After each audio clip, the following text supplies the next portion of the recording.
이제 요거는 처음 얘기하는 거예요. 네. 공개적으로 오늘 단독입니다. 이게 예, 단독입니다. 예. 제가 홍익표 대표한테 만약에 민주당이 딜을 받아서 3대2 구조에서 제가 들어가면 저는 제 인생을 부정하게 됩니다. 내가 방송 자유와 독립을 위하여 평생 살아왔는데 김현 의원이 있을 때 들어가면 둘이 막을 수가 있는 구조여서 제가 방통위원회 들어가려고 했는데 지금 들어가면 들러리스밖에 못 섭니다. 무슨 최민희가 들어간다고 물론 제가 디테일하게 아니까 늦출 수도 있고 있겠지만 그럼에도 불구하고 나는 들러리밖에 안 됩니다. 나 안 들어가겠습니다. 이렇게 얘기했어요. 아. 그러니까 그리고 나서 사퇴 기자회견 하신 거예요. 네, 그리고 이동관 탄핵해 주십시오. 민주당 탄핵 요구를 네, 했습니다, 제가. 예. 네, 그리고 홍익표 원내대표가 강직한 분이더라고요. 그래서 제가 제 인생을 부정할 수는 없다. 나 들러리 설 수는 없다. 사실 3대2 구조로 내가 방통위원 들어가는 게 난 두렵다. 네. 내 인생이 뭐가 되냐, 내가. 그렇잖아요. 네. 최민희가 3대2 구조로 들어가서 들러리 서면 최민희의 과거가 송두리째 부정되는 거잖아요. 그럼 저는 아마 한 일주일 있다 그만두게 될 것이다.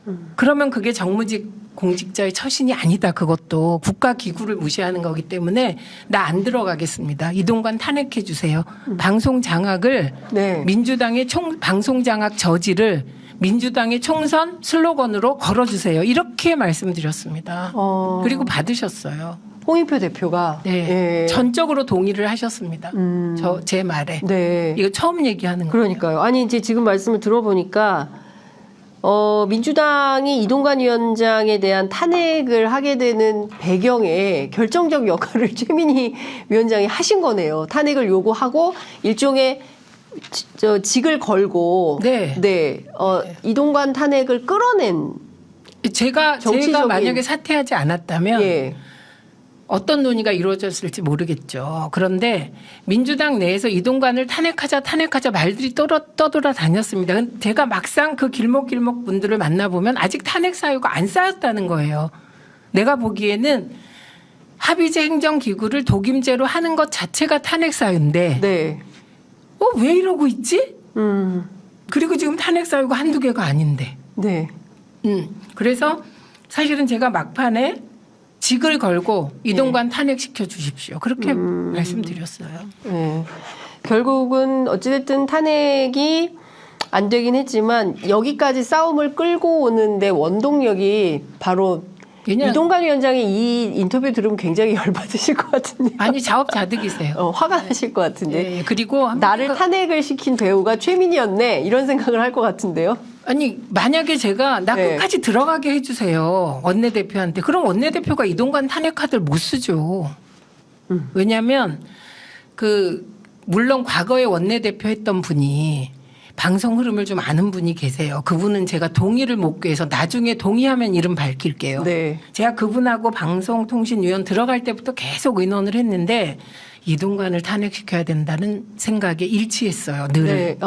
네, 왜냐하면 방송을 이렇게 놔둬선 안 된다. 네. 방송이 너무 망가지고 이러면 진짜 큰일이다. 이런 생각을 하셨거든요. 네. 그런데 나머지는 탄핵을 말만 했지 지금 할 수 있을까 이런 생각이었던 거예요. 그래서 제가 만약에 한번 생각해 보세요. 저를 추천했어요, 민주당이. 7개월 7일 동안 임명을 안 하는 상태예요. 근데 본인이 저 꼭 넣어주세요. 꼭 넣어주세요. 그럼 민주당은 딜하게 되죠. 그 역지사지 하시면. 그럴 것 제가 같아요. 던지겠습니다. 탄핵하십시오. 예. 그러니까 이제 강직한 홍익표 대표도 전 속으로 그게 네. 필요하다고 생각하신 것 같은데 차마 제 앞에서는 얘기를 못해. 본인의 거취 문제가 걸려 있으니까 그렇죠. 그 얘기를 할 수가 없잖아요. 7개월 7일을 기다린 사람 앞에서 예. 그걸 헛되게 만드십시오 이럴 수는 없잖아요. 그렇기도 하고 세상에 국회에서 의결까지 끝낸 건데 국회 의결이라는 게 쉬운 절차입니까? 네? 그게 그렇죠. 말이 안 되는 거지 않습니까? 국회 의결까지 끝난 것을 세상의 대통령이 7개월이 넘도록 쥐고 있으면서 법제처에서는 지금도 결론 못 냈죠? 낼 필요가 없죠. 이제 그러니까요. 이제는 그리고 무용해져 버렸으니까. 제가 공개적으로 얘기합니다. 네. 만약에 저를 부적격이라고 판단하는 법제처 실무자가 있다면 제가 끝까지 법적 소송할 겁니다. 그 사람과. 제가 생각했어요. 네. 제가 최근에 이제 시간이 많아서 7개월 동안 책 많이 읽었을 거 아닙니까? 그래서 뭐 악의 평범성에 대한 고민을 진짜 많이 했거든요. 근데 그런 생각도 했어요. 나는 내가 독일에 있는데 이제 나치 치하에 살아요. 그런데 말도 안 되는 지시를 받았어요. 그러면 난 그 지시를 따르고 유태인을 죽이는데 앞장설까? 나는 어떻게 할까? 그런 고민 진짜 많이 했거든요. 근데 그때는 극단적이잖아요. 죽는 거예요. 그런데 지금은 죽지는 않잖아요. 그런데 관료제 국가에서 공직자들이 정무직 공무원들한테 휘둘려서 최소한의 원칙을 안 지켜주시면 나라 망하는 겁니다. 이 정도의 책임감은 갖고 저는 공직자를 하셔야 된다고 생각하거든요. 방송통신심의 보십시오. 그러니까요. 직원들이 나서시잖아요.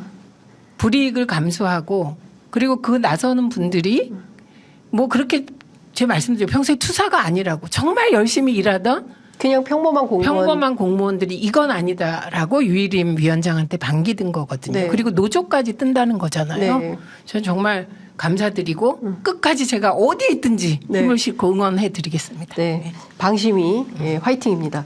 아니 그리고 실제로 저는 이 문제는 공직자뿐만 아니라 언론인들도 마찬가지입니다. 본인들이 쓰고 있는 기사 한 줄이 사회에 어떤 영향을 미치는지 그런 거 판단하지 않고 그냥 정부 편 들고 권력 앞에 서서 권력의 앞잡이로 서는 것이 지금 당장은 좋을지 모르겠지만 역사가 평가하지 않습니까? 부끄럽지 않은 기자가 돼야 될 텐데 참 걱정이다라는 생각이 좀 듭니다. 그나저나 KBS가요. 지금 박민 사장 체제에서 약간 좀 유동적인 상황인 듯이 보이긴 했습니다만 내년 1월에 대대적인 개편을 한다는 것이고요. 이미 저 시청률 1위 하던 프로그램 없앤 것뿐만 아니라 뒤이어서 지금은 패널들 정리 기간인 것 같아요.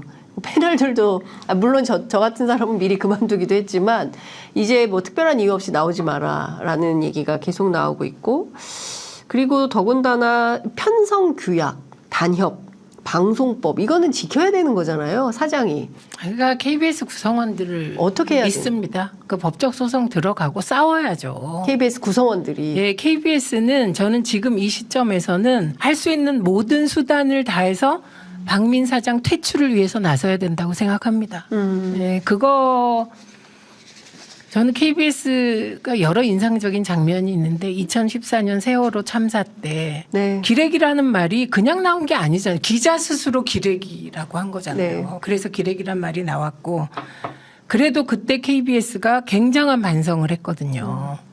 그 반성했던 힘을 믿습니다. 내부에서 싸워야지 이제 더 이상 외부에서 개입하기가 어려운 조건이잖아요. 네, 그래서 싸워야죠. 법적 투쟁도 해야죠. 네. 네.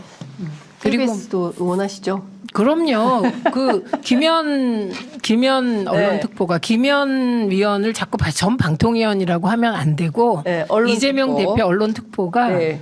KBS 내부에 그래도 80년대, 90년대 그 소위 민주화 운동, 통일 운동, 시민 운동에 대한 그걸 지지했던 세력이 KBS 내에 건강한 세력이 있는데 KBS가 그냥 무너지리라고 생각하지 않는다.